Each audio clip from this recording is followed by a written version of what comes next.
All right, welcome everyone. We're Semblance of Sanity. I'm Caleb. I'm Jacob. And we're here for unboxing video number 31. 31? Yeah, oh my goodness. Okay.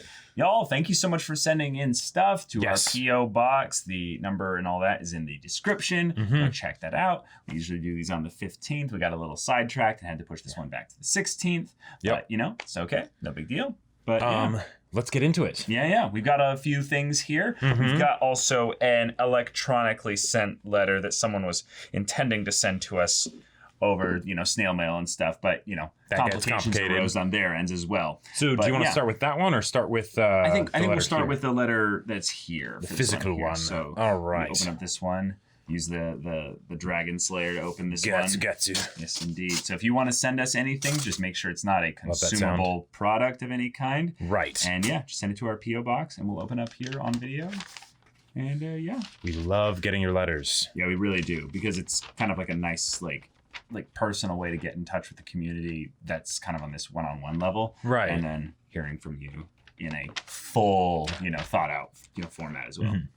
Dear Caleb and Jacob, hey buds, it's your boy Alex again. Alex. Several months since my last letter. Okay. I hope you are doing well, especially considering that you have no more JoJo to watch. Yeah, it was like the death of a family member. On the bright side, I welcome you to the Waiting for Part 6 Club. Join us as we scour David Productions' social media for any hint of work on a Part 6 anime. Yeah. Yep. It's a strange place to be in. Yeah.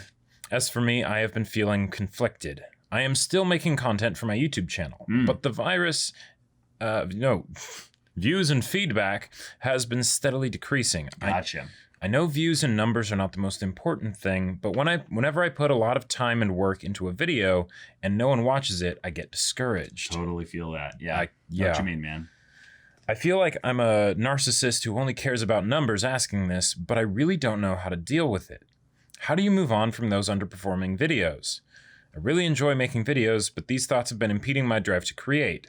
Why bother when no one will see it kind of thoughts. Yeah, I think that the toughest thing is that on a lot of ways, there's a situation that we have the situation we have is so different, I would say, than the things that would lead towards that being a big thing. But what I've talked with other YouTubers is that those underperforming videos in that regard are kind of always going to be there. And it's important to kind of let them be there as like the reminder, but then really engage with your community for the people that did like it, and at the very least to watch it and maybe comment, and maybe they left something negative there. And it's really important then to then engage with those people in the community and be like, well, what did you like about it? Yeah. What were the parts that you really found, you know, worthy of being in the video from your perspective? And then, you know, keep it on that positive train there. But also, you know, if your channel lets you, if you go into the comments for your channel, because we don't for hours.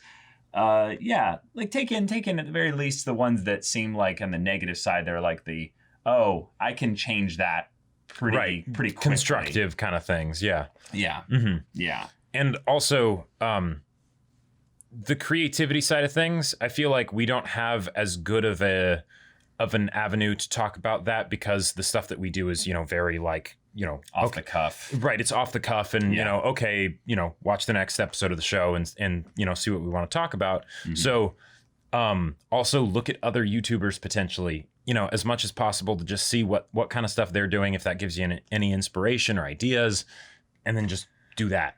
Also, the talking with other YouTubers, so like this is also, I would say, rather good, because there's a conversation style that on the back end side of things that I would say it's really hard to talk about with people that don't understand what it's like being a YouTuber specifically. So having those conversations about like, okay, when you're in a funk or you're really upset about the way things happen with a video, you know, how do you deal with it? And I will tell you there's going to be probably a bunch of different responses, but I could tell you that one of the big responses you'll get is something along the lines of, oh, haha, that's like every 2 weeks, man. You know, like it's a thing of where that's part of the gig.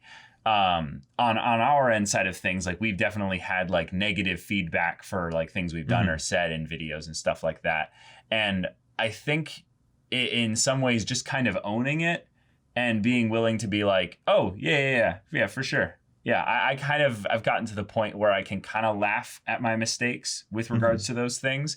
And then when it does kind of hit me and I get really, upset about it, having some kind of process that is completely separate from YouTube for just kind of bouncing back in the emotional and mental way from it is really important. So yeah, having some focus on that, I would say, is really, really good. But then, find someone you can talk to about this when you're dealing with the problem in the middle of it, like it's present, and then make sure that there's someone that actually understands kind of the YouTube gig in that respect, because they'll actually, I would say, have a pretty good perspective on things there. Yeah, because me and Caleb kind of have it easy in that regard since there's two of us. Yeah. Like, so find someone that you can, that is going through the same things you are, if possible, or just someone who's been there. Yeah. But yeah. Sure. I think hearing another YouTuber's perspective will help, so thank you for taking my selfish request. Absolutely. No, for sure, I don't think that's selfish at all. Yeah. Moving away from doom and gloom, I am curious if you have considered reacting to the One Piece anime. I know you are reading the manga, so if you react to the anime, you can see your favorite moments in motion. As much as people shit on Toei, they do a pretty good job, especially the earlier stuff. So reacting to the anime, not gonna happen. Yeah. But potentially watching some of the stuff in our own time as we have the time and interest in things like that. For sure. Totally. I started watching some of the Arlong Park arc, in the anime just to see what it's like, since apparently it's on Netflix. Yeah. Yeah. Once again, thank you for your insight on my question, as well as your amazing, as always, reactions. Thanks for reading, your boy Alex. Aw. Thanks, Alex. For sure. P.S. Do you have any YouTube tips? I would love to hear them.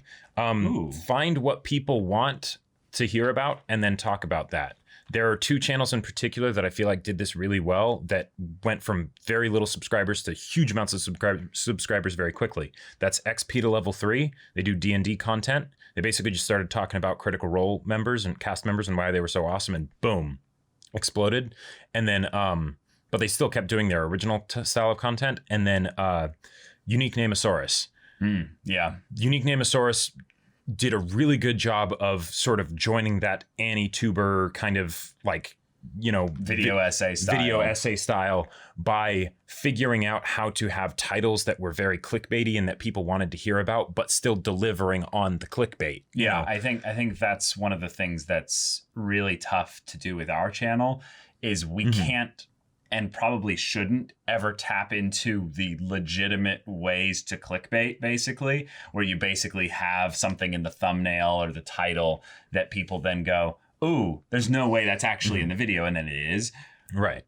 That's something that unfortunately is just part of the YouTube meta. So if you have a specific thing that you're going to be talking about and really leverage the fact that you're going to be talking about it.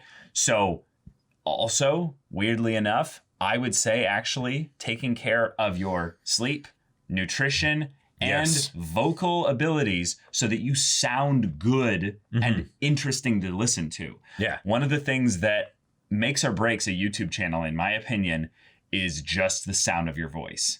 This is weird thing to say, but oftentimes because people will have a YouTube style that's like, I don't necessarily want to be on camera, and I don't need to be on camera. Sure. There's a lot of benefits of that with anonymity, and then also the idea that you can have your face basically be in whatever state it is in terms of like, whether your hair is a mess or if you don't have a good like visual recording space. Exactly. But your voice, that is one of the most important things to have nailed down. So then secondary from that is making sure that you invest, if any bit of your money is from YouTube is going back into the channel, start with your microphone. Start with your microphone and then your sound post-processing stuff. Right. That's really important. And I will tell you that is a premium way to get your channel starting to get subscribers versus just casual viewers. Right. So that's my tip. thank you for your letter, Alex. This is awesome. Great to hear from you. Yeah, for sure. Okay. All right, got a Digital PDF one letter now? from TF, the legend. All right, TF. Let me make sure I've got this zoomed in properly here so I can view this without straining my eyes. All right, here we go. To Caleb and Jacob. Greetings, TF here. Another typed letter, this time because I kind of ran out of time. I meant to send one during August, but work got out of hand. Long story short, decisions were made to change some procedures or some processes, and what's the phrase? Downstream impact happened. And suddenly I've got 10 times my usual workload. My work goes on a case-by-case basis. So yes, I am being literal. I've totally been there. I worked in, well, it's not really real estate, but it was kind of along the lines of apartments managing and stuff like that. And there were multiple times where there would just be a thing of like, oh, we just took over managing 20 properties. Oh, here you go. Here's a ton of extra work. Good luck. That's always fun. Oh man. To be fair, no one messed up anywhere. The changes were from the start of the year. It was just one of those situations where things fell into place nicely and there was the singularity. Things have died down, but I'm due to start taking on new stuff very soon. So before things get all exciting again, I wanted to write this. Okay, well, thank you. Thank you. Yeah. Mostly, I'm just talking about some of the recent shows you're reacting to, so it's not going to be all planned out. Might be light on the coherence as well. But hey, let's go with the flow, baby. Oh, I can tell which one of these shows you're going to be talking about is. Okay. So, Kaguya, awesome. Beastars, fantastic. Noragami, intriguing. Whets my appetite for Japanese folklore-based fantasy. Space Dandy. His pompadourness does not need my affirmation. I love these little bits of commentary. This is wonderful. Oh, yeah. S-Class, a little meh for me. Storyline similar to 100 other manga I've read back in the day. Hasn't quite distinguished itself yet. But hey, I felt the same about Demon Slayer and early MHA, and those improved considerably.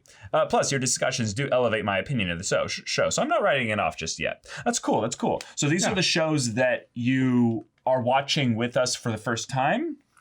Or maybe were the ones that we were reacting to when he wrote the letter? It's possible, yeah. Now, Azokin.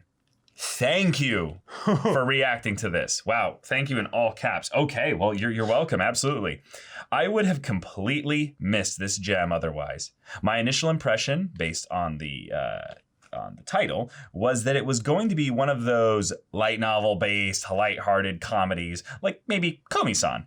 And I think I find I'm rarely in the mood for those. Oh man, I haven't been glad to be this wrong in a while. I'm now trying to get a friend to watch since the moment I finished your episode 1 reaction.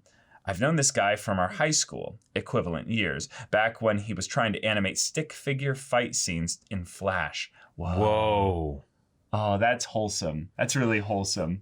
Because that's just passionate work, but it's like, this is all I have to work with, or all I think I have to work with. There's a lot of free software out there. My sales pitch was basically, dude, it's episode 1, and the characters are geeking out about how particle effects in the wind are conveying motion. Sadly, while it's right up his alley, he's also a really busy man. Teacher and a baby and toddler at home. Whoa. So the magic isn't going to happen for him just yet, but it will. Eventually. Plotting ensues. You plot away, TF. That's right. You go. I'm so glad we got you into that show. Yeah, that's a good one. Next one, Grand Blue. We've seen you in big brain mode, in Kokoro tugging mode, in that gleefully inhaling train wreck mode. This is somewhat similar to the last one, but not quite. Yes, Jacob, we know what you're hoping for. I mean. What I love about this is in parentheses. It's basically like at that point, TF knew that you would start to giggle like that, and then immediately put in parentheses, yes, Jacob. We know, we know. It would be so spicy and so wonderful. God. It's a more relaxed, age-relatable kind of show for you guys, where more of your personal stories and the occasional ecchi joke come out. You're usually relatively family-friendly, I feel, so it's a refreshing change. The alcohol's a welcome addition, too.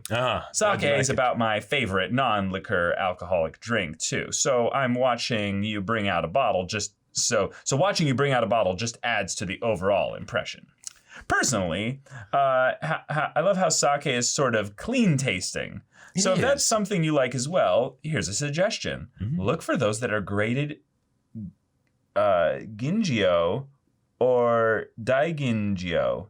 That measures how much of the rice is polished off before fermenting. Daigingio being the higher grade. Okay. Good to know, because we bought recently some sake, and we were doing some research as to what would be some good stuff, and it was like, ooh, this is quite good. And it did taste a little cleaner, I would say, than what I would usually get. So this is good to know. I'm gonna cross-reference this information with the stuff we have downstairs. Okay. Of course, that also means more raw ingredients are needed, so the price tag will go up accordingly. Gotcha. Okay, so maybe not spend too much on that. Okay. Okay, back to your reactions. Asabi asabase. Just, wow. Such an exquisitely balanced dish of absolute trash characters with a really spicy aroma. Generously slathered with butt laser and pervy grandpa jokes, with just the lightest dusting of despair from the student council president. Yep. I was watching the episode where they were trying to make a sci-fi film, and one of the other recommended videos was a reaction for Eizouken back when they were doing the Tank vs. Girl trailer. Now, hold up. Tank vs. Girl is sort of sci-fi action. That's basically the same plot. But oh man, the absolute trash quality of those three. Such a different end result. Oh, and that ED. Sheer insanity that just manages to stretch a couple fingers around the corner and touch genius. That's it. This writing of this letter is wonderful, Tia. Thank you so much for this. This is so much fun to read. Yeah. I can't decide whether to snicker or to headbang every single time I hear it. It's in my Everything Goes playlist that I listen to when I do work. Losing focus in the afternoon? The melody of shoujo's madness will snap you right back into it. Probably would make an absolute kick-ass workout song as well. I could see that. I could see that too, See that. I want to know how long the full version is, though, you know? It's something I'd have to go and check, though. Yeah. If you haven't listened to Asabi Asabase's ED, check it out. Yeah. It's special, and it's special because it's attached to this show. Right. Yeah. Watch the ED and just remember that this is for a slice of life comedy with middle school girls. Yeah. Or junior high. Yeah, something like that, yeah. Another quick deviation here before the last bit. Before all the work madness started, I got to watch a bit of The Dragon Prince. You know, the Netflix one. Have you bros watched it? Or is it on any of the polls at the moment? Or any such plans in the near future? But no worries if you haven't watched it. I promise the upcoming shill is 99.9% spoiler-free. Yes, so we are fully caught up with The Dragon Prince. I have rewatched multiple parts of the show. We are big fans, and we're almost... more seasons. Yes. I'm so happy that Netflix finally gave the green light to finish the series. Everything they did with Viren in season 2 was like, it was such a gamble, and oh my god, I loved it so much. It paid off a lot. I also really love what they've been doing with Soren. I really love what they've been doing with just the main cast in general. I really, really have enjoyed seeing how the frame rate and the overall quality of the animation has gotten better and better with each season. I actually really like how short the show is, too. It's quite quick in terms of what we've gotten with 3, seasons, even though they're not really like full seasons. Yeah, like those 3 is like one Avatar season equivalent. Yeah, it's like 27 or like 25 episodes or something. It's really short.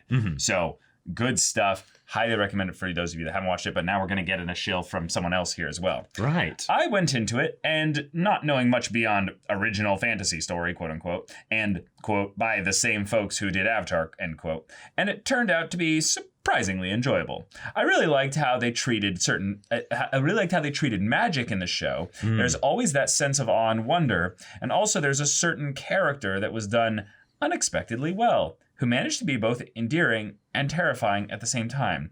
And more importantly, the two sides do not clash. And no, it's not the elf assassin dual-wielding transforming sickle swords. That one hasn't quite achieved terrifying yet. There's a fair bit of diversity in the world too, which I appreciate. There's a certain very competent character who does not speak. Yes, Indeed. yes, Indeed. she's fantastic With armor and She's awesomeness wonderful. and yep. with full-on sign language and Yeah. everything. It's wonderful.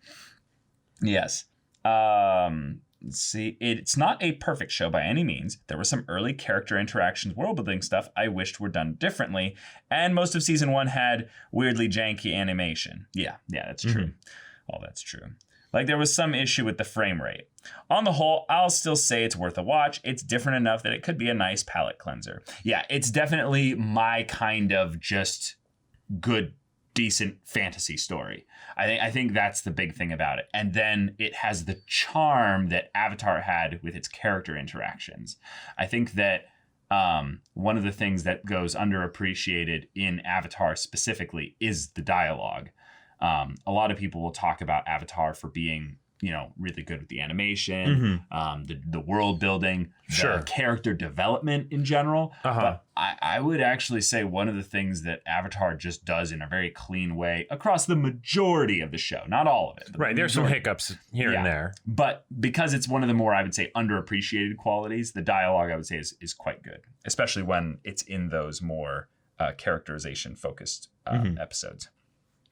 Of course, I've saved the best for last, and the one and only JoJo's Bizarre Adventure. A moment of respect for this show.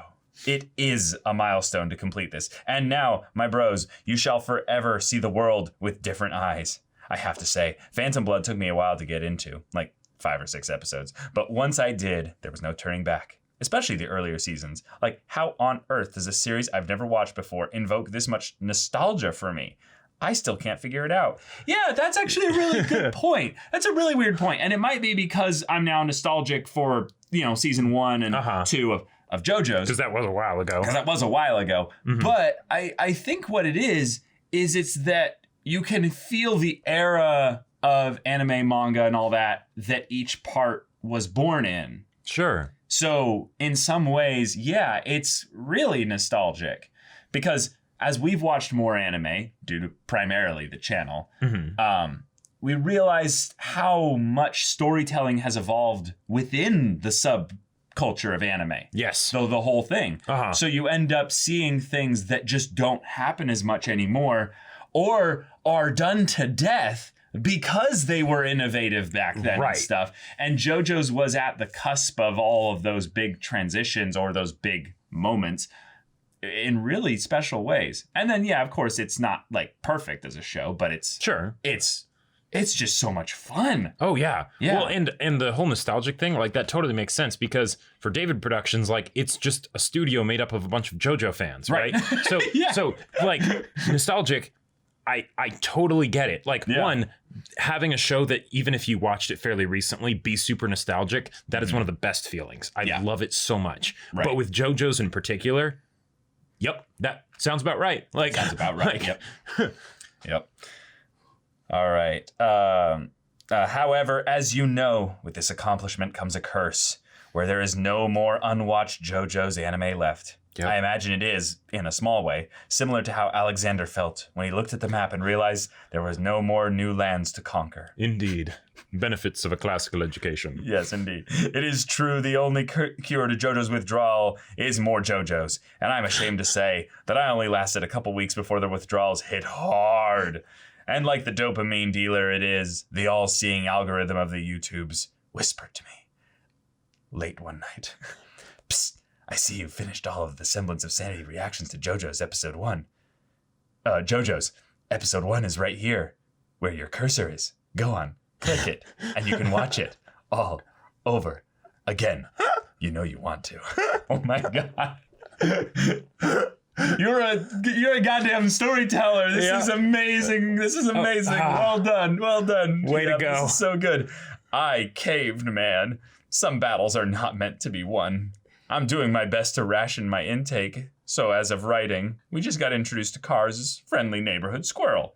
And, oh man, it's so great seeing young Joseph again. Can we get a shout out for the best JoJo, like, by far? Young Joseph was was so good. It was so good. Oh, man. He's a blessing we don't deserve. Exactly. And by the time you read this, I expect to be somewhere on the trip to Egypt. So many things to look forward to. Century-old back muscles and fabulous hair. Everyone's favorite unlucky Frenchman. The smelliest coffee gum-chewing doggo around.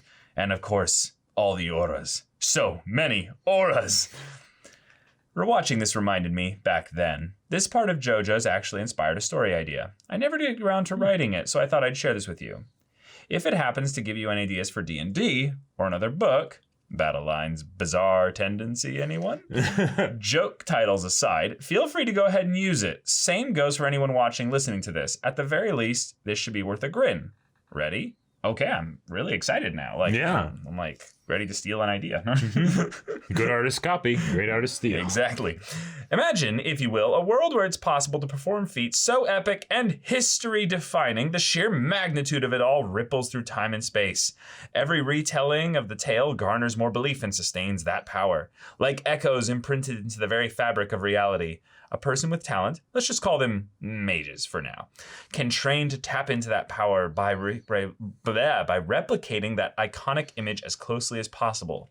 Think of that photo of the soldiers raising the flag over Iwo Jima, or Gandalf's "You shall not pass," or perhaps a certain hooded skeletal figure on a mountain top late at night with a guitar and using a broken scythe blade as a pick, strumming the solo note of not sound that would unravel reality.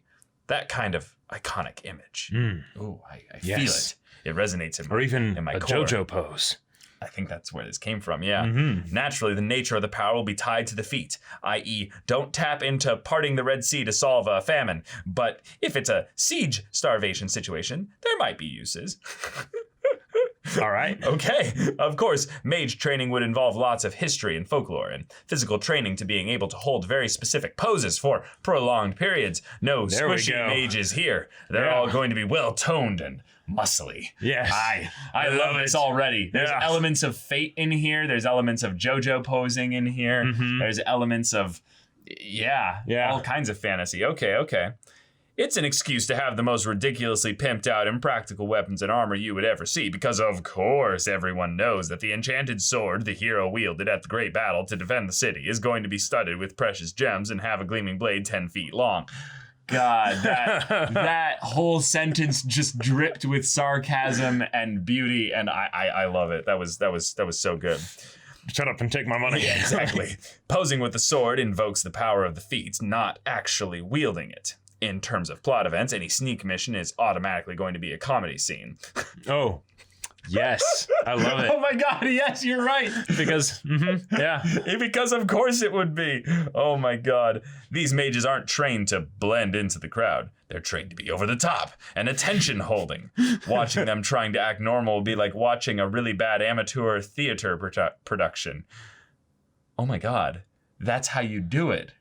No, that's literally how you would do it. If you'd have a bunch of theater kids that found something and tapped into the world behind the world. The lost history book of poses or whatever. Yeah, exactly. And then they would just make fun of it on stage, and one of them would tap awaken latent powers. Exactly. Yeah. No, that's how it would work. That is brilliant.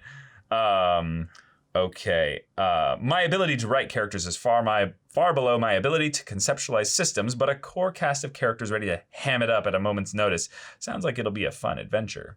Well-timed narration from the sidelines could turn the tides of a fight as well. Oh my God. So you could literally just have Speedwagon.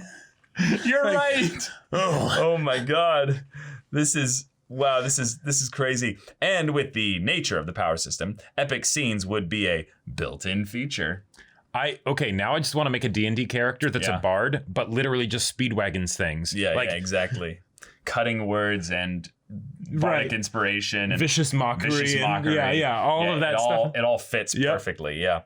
Of course, if we want to go serious, I can already see at least two decent thematic conflicts for this premise to explore. One would be the question of where history/facts end and myth begins. Sure. That's true, because you could invoke the feat specifically and be woefully disappointed by the reality of it because it's tapping into something that is contradictory to your image that you're trying to evoke. But then, like, could it incrementally sort of get swayed by the things that do end up happening as a result of invoking the thing? And then, like, true. Yeah. One of the things I would think that would be a really cool way to build your power within this power system is to use your ability in the most dramatic, over the top way. So it's basically the YouTuber's wet dream of being like, wait, so my job to get magic powers is to be as clickbaity and trendy as possible? I love it. I'm in this. Yeah, there's many ways you can bring it into a modern setting with social media. Sure.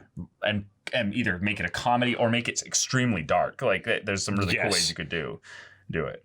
On a personal level, remembering the person versus remembering the legend. Yep, that's literally what I just said. Yep. Right. The other is a little bit more complicated. The nature of mass belief and the inherent value of stories. Specifically, when there are cultures with their own heroes and feats, does the more populous, dominant culture's stories become more important just by virtue of larger numbers and therefore more power to draw upon? Sure. That's some singularity type stuff. Whoa, that is actually rather interesting to think about, because there are some myths, legends, stories of things like that transcend that via the medium that they were distributed in, or by actually how long they've been remembered over the course of time. But because they've been remembered for a long time, have they been homogenized down to be kind of vague, where people only remember like the sword being pulled from the stone, for instance, in the Arthurian legend, but not really anything else other than that? You know, so there's some pretty interesting things that could go with there as well. Does that imply that stories of the non-dominant cultures are weak and therefore worthless in contrast? Would statues and portraits be considered overt tools of war far beyond mere propaganda? Damn, okay, that's interesting. This is doubly so if we want to include non-human races. My idea didn't go that far, so to be honest. Before you ask, yes, this is inspired by the dominance of Hollywood and Western media. Oh, I totally get it, yeah. For sure. So there you have it. A JoJo's inspired story idea where the posing is the power system. Hope you had fun reading it. I certainly did writing it. Thank you so much. That is a really cool idea. That was a lot of fun to hear about. Just really fun to read your letters, TF. They're so fun. Oh my goodness. With that, I'll have to end here for today, so I can email in time, and also because work is a thing. Hopefully next time I'll be able to write ahead of time, then we'll be back to our regularly scheduled bad handwriting. Okay, that's all for now. Keep up the awesome reactions and discussions, and take care, bros. May your tropes stay ever fresh, and fan service ever satisfying. Sincerely as always, TF. That was wonderful. You outdid yourself. Yeah, you outdid yourself entirely. That was incredible. That was so much fun. That was a gift. And all of this stuff and the commentary regarding the reactions and stuff, that's really cool to hear how much you're enjoying the anime as well. I'm glad we got so much fun Azokin. we're having with that as well. Yes, Azokin, that's really cool. There's a lot of shows that we react to every once in a while where I'm like, how many people are watching this for the first time? I don't know. Sure. But I would love to like have some way of being able to find that out, you know. But then your story idea, I really feel like one of the potential things that's cool with it in the character writing side of things is that ego is one of the most important things in order to make that power system strong for an individual. And ego is one of the most like fundamental aspects of an individual, and therefore leads to a lot of strengths and weaknesses. Yep. And therefore, yeah, you could have unlimited drama just based on ego being one of the primary facets of the storytelling. Well, and also, you know, you mentioned Gandalf's "You Shall Not Pass." What if you don't necessarily know if the original story was real or not? You know, forget like the skewing of it over time. Could it get to be something where then fiction also starts to have that same kind of iconic presence that can be drawn upon? Yep. Who knows? Who knows? But okay, let's get into these packages here. Yes, we've got one that feels like a manga volume. So I'll just open this right up. I don't know if that's the best way to do it, but we got a knife, so. Well, Jacob, what do you got? A knife! No! Yeah. I mean, that is how Caleb always reacts whenever he sees me with a knife. Yeah, we've been told multiple times, you're the dad in the relationship, I'm the mom. That you all are that our definitely children. sounds right. Oh, yes. There's a second one. Nice. Wait, volume 2, final. Okay. Space Dandy. Space and Dandy. Again, feel that. That's a thick volume. It's a thick volume for sure. And then we've got the gotcha. So in case we right. wanted to talk with the seller, stuff like that. But Yeah. no note in there of who it was from, so Yeah, I'm just wanting to check the inside cover, see if there's anything there as well. oh, that's Okay. great. I love it. All right. Well, Thank you. Thank you very much. This is a big boy there. Yeah, like look at that. Look at that. Like for reference, like this is my hand, you know, Yeah, like that's a big one there. Uh-huh. Yeah. Let me see how many pages we got in here. Probably doesn't say actually because that's space Manga that you could volumes. put as panels. Exactly. You could put images on there. Oh my, and starting out Boobies. with mm-hmm. Indeed.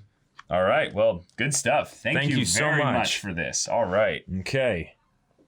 Last Picard. Last package. Let's get our knife in here. Mm-hmm.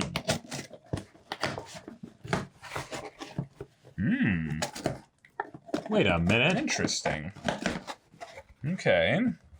What do we got here? Some more manga. Ooh. Legend of Dororo nice. and Hyakimaru. All right. Wow. The Slayer and the Thief. A young swordsman travels alone through war-torn Japan, hunting demons wherever they might hide. His name, Hyakimaru. Soon he crosses paths with Dororo, an orphan who steals to survive. Dororo can't help but wonder, who is this demon hunter with skin as cold as ice and blades hidden inside his own arms? Okay, so let's see the original art in this legendary manga. Whoa, this is pretty good stuff. Yo, this is really good stuff. That is incredible. Dude, that looks like something out of Attack on Titan almost. Yeah, it does. Okay. One of the things that Thank you very much. Yeah. Once we started Let's see, watching this is Dororo, I was starting to see like, oh wait, there are so many things now that I can tell are influenced by Dororo. Oh, like yeah. not just things like Berserk and stuff, but even like A lot of things, yeah. Sword of the Stranger, for instance. Like, Sure. you know. Hey guys, I figured I'd give you guys another series for you to see what got changes, plus the other half of the SP manga. SP. Ooh. SP. I'll be waiting for that talk about what stands you'll think you would get what you teased us with. That you teased us with from Nicholas. Oh, thank you, Nicholas. Thank you, Nicholas. Yeah. Stands. Yeah. Oh, whoa, And what's SP? what is this? Wait. Whoa. Whoa. Hold on. Dororo, the Omnibus Edition by Osamu Tezuka. Wow. Wait. Wow. That's. Wow. What is this? An Eisner Award winner. This is. Is that just the whole thing? That might be the whole thing. I could see it not being that because it's just. Oh wait, okay. So I think this is up like an updated art style or something. And then maybe that's the original? Maybe, yeah. Yeah, that could be it, yeah. Wow. Okay, because this one does go all the way to the point where it's like, and this is the end. Uh-huh. Dude. And it has my more like gosh. sort of like Astro Boy looking yes. looking kind of character designs and stuff. Exactly, yeah. Wow. It definitely looks like it's from, over 50 years ago. Oh my goodness. Whoa. Thank you so much. Yeah. Wow. If Wow. we tease something with regards to what stands we would be, I think if anything we mentioned at some point that it would have to be something that would be more tied to like a specific power, but we wouldn't have any kind of idea as to what the stand would look like or what have you. I would like to think that mine would either be an armor or a sniper somehow. Mm-hmm. And it would be like either very long ranged or very close range, Yeah. Yeah, mine would be a pretty long-ranged disc-based stand. Yeah, you just know Caleb's would be a disc. Like yeah, exactly. that would just be it. There you go. Well, wow, thank you so much. That is so freaking cool. Wow. Like I love also that we'll be able to go through these and compare a little bit of the art changes and stuff. Mm-hmm. Yeah. But Man. wow. That's good stuff. Yeah. Thank you. Well, thank you so much, Nicholas. That's really generous of you. But Okay. guys, thank you That's so the end much of for this one. watching. If you want to send us stuff, remember, no consumables, but Right.